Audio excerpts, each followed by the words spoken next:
Hello everyone, it's Jin'taan here, and today we'll be covering the latest update to EVE Online, the free market release, which was launched on the 10th of December 2019. Let's just dive right into the meat of things here and get to the features and changes. And the first one on the list here is the HyperNet Relay, which was introduced in this patch. And I'm going to read out exactly how this is introduced in the patch notes here. But if you want to see some gameplay footage and a more simple layman's tier explanation of how it's going to work, then you can take a look at the video that I made about it, which will be coming up on the top right of the video now. Quote, a brand new trade network is introduced to EVE Online called the HyperNet Relay. The HyperNet Relay can be found in the Neocom menu under Finance. A short introductory tutorial will be shown on the first time the HyperNet Relay is opened. Almost any single item can be offered for trade, but there is no trading of stacks of items. Items being offered for trade must be located in an NPC station, not a player-owned structure. Creating a HyperNet offer requires a number of hypercores, which act as the broker's fee and scale depending on the total price of the offer. A total price of the offer must be set, and also the number of hypernodes which can be purchased by players must be set in advance.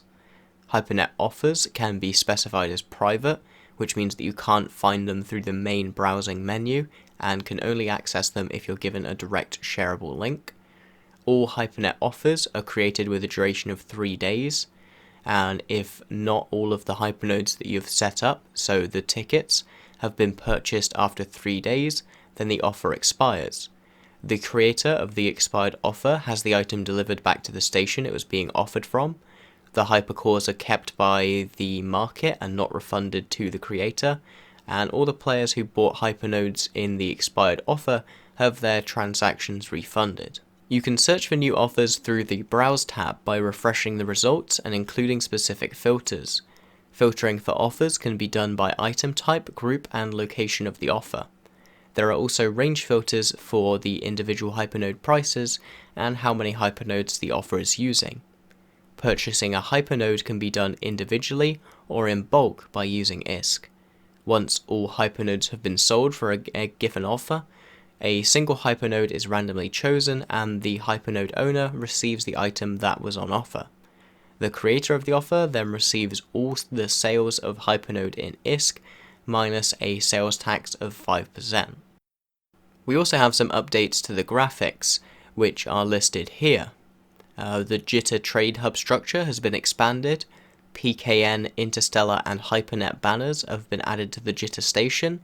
Holographic visuals depicting the ongoing Jitter Trade Hub development have been deployed. Additional traffic has been added around the Jitter station, and finally the collision data for Jitter has been modified to reflect these new changes. The default overview has also seen some changes, and this is listed under the overview heading. Some adjustments have been made to the default overview settings in an effort to align them more with the popular settings used in many player-created overview packs to provide a more useful default for new players. The velocity column will now be shown by default. Ship type, corporation, and alliance tickers have been moved before the pilot name in the default bracket setup. The broadcasted overview entries are now by default moved to the top of your overview. The pilot is in your corporation overview state has been split into 2 states. Pilot is in your Capsuleer corporation, and pilot is in your non-Capsuleer corporation. In a subsequent release, the Capsuleer corporation status will move above the Crime Watch statuses, criminal, suspect, and -5 security to better reflect priorities pilots have when they have joined a player corporation. Note, if saved overview presets from before this patch are loaded to a character after the patch, the new pilot is in your non-Capsuleer corporation state will start at the bottom of the priority list. The next set of changes was something that was initially expected to be kind of the keystone of this release, and that's a number of changes to structures and deployables. Defenders can no longer choose a day of the week for exiting hull reinforcement cycles. Structures will instead exit reinforcement at the next available hour of the defender's choosing, plus or minus 3 hours, after the following durations: wormhole space 1.5 days, low and null security space 2.5 days, and 4.5 days in high security space. Updating vulnerability windows now takes 30 days to take effect instead of 7. In a solar system where the activity defense multiplier, or ADM, is above 4.0, and where an infrastructure hub is held by an alliance, pilots that are not members of that alliance will be unable to deploy medium upwell structures, such as Astra houses, Athanors, and Raytarus. The random jitter range on reinforcement exit timers has been increased to plus and minus 3 hours from plus and minus 2 hours. Faction warfare structures now may not tether in the circumstances listed below. A ship piloted by the attacking faction or their ally can never receive tether from any structure whilst in enemy faction warfare space. A structure owned by the attacking faction or their ally can never provide a tether to any ship whilst in enemy faction warfare space, and that is all tied into the faction warfare sovereignty mechanic. Ansiblex Jumpgate and Tenebrex Sinojammer service modules will now be offline if the structure is still within 500 kilometers of another structure, and this is the conclusion of the Ansiblex anchoring range changes initiated in Beta Around the Bush. A number of obsolete star-based blueprints, which means POS-based blueprints for those not familiar with the terminology, have been converted into other blueprint types. And there's a huge long list of this that I'm not going to read through, but if you really want to, go and see the article directly. There's also been a few changes to the user interface. A new window for viewing all saved locations within the current system has been added, which defaults to L. Adjustments have been made to the direct trade user interface. Ships within a proposed direct trade will now display their type name, e.g. Raven, rather than their player customized ship name, e.g. Greg's Raven. Once an ISK amount has been added to a trade offer, the amount of ISK in the trade offer can't be reduced. Increasing the amount of ISK in the offer is still possible. If a player accidentally enters and confirms an amount of ISK higher than they intended to offer, they can choose to close that offer window and start a new one from fresh. Several small UI improvements have also been made to the direct trade window. Changes have been made to the personal wallet, which now shows an overview and breakdown of transactions. Market orders are no longer shown in the wallet, they are now contained within the finance section of the Neocom. A new log-off button has been added to the Neocom menu. Improvements have been made to the log-off user interface in the escape menu. The range filter in the market now always defaults to region rather than defaulting to station when in station.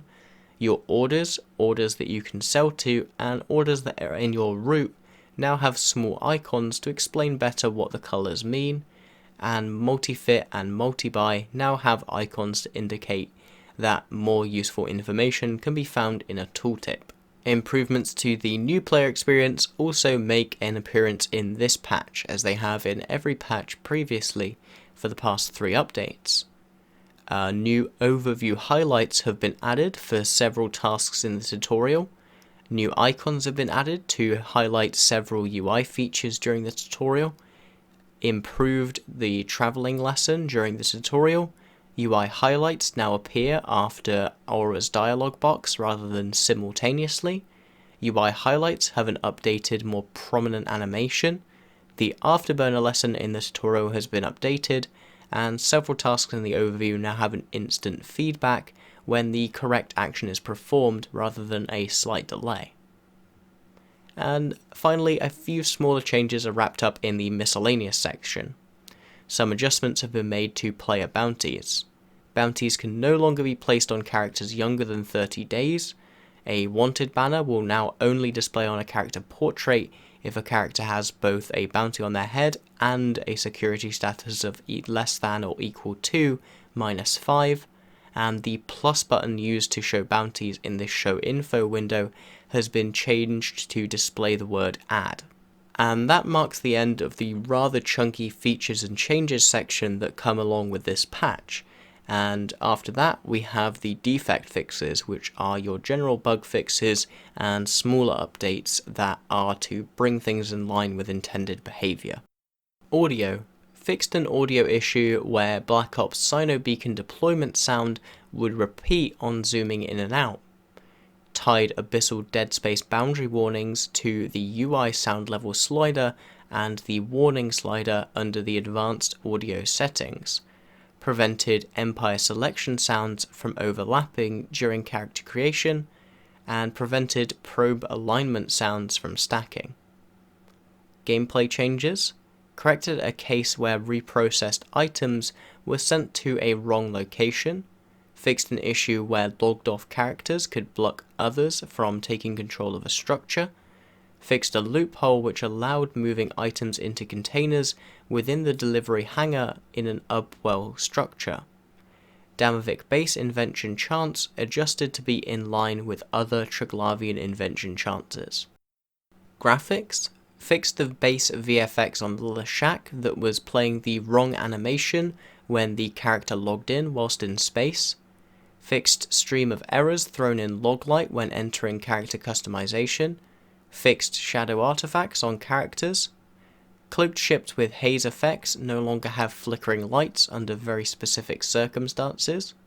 Caroline's star no longer disappears when docking in a structure and using the view outside feature. Removed artifacts from inside the Panther's model. Loading animation for character creation and the character sheet is now faster. Confirmation check when leaving the character creator text screen is now applied, regardless of how player proceeds to the next page. Turrets firing at objects not yet loaded into the scene will no longer seem to flicker around, firing in random directions. Fixed an animation transition issue on the Hawk, and the loading animation for the character creation and the character sheet is now faster. In PvE, resolved Dreadnought bumping in the Observatory Flashpoint site, increased the number of active Observatory Flashpoints from 1 to 2 per invasion foothold system, and added distinct loot tables for associated Dreadnought skills and ammo BPCs. These now drop in both sides of the Observatory Flashpoint site at separate rates from the rest of the valuable loot.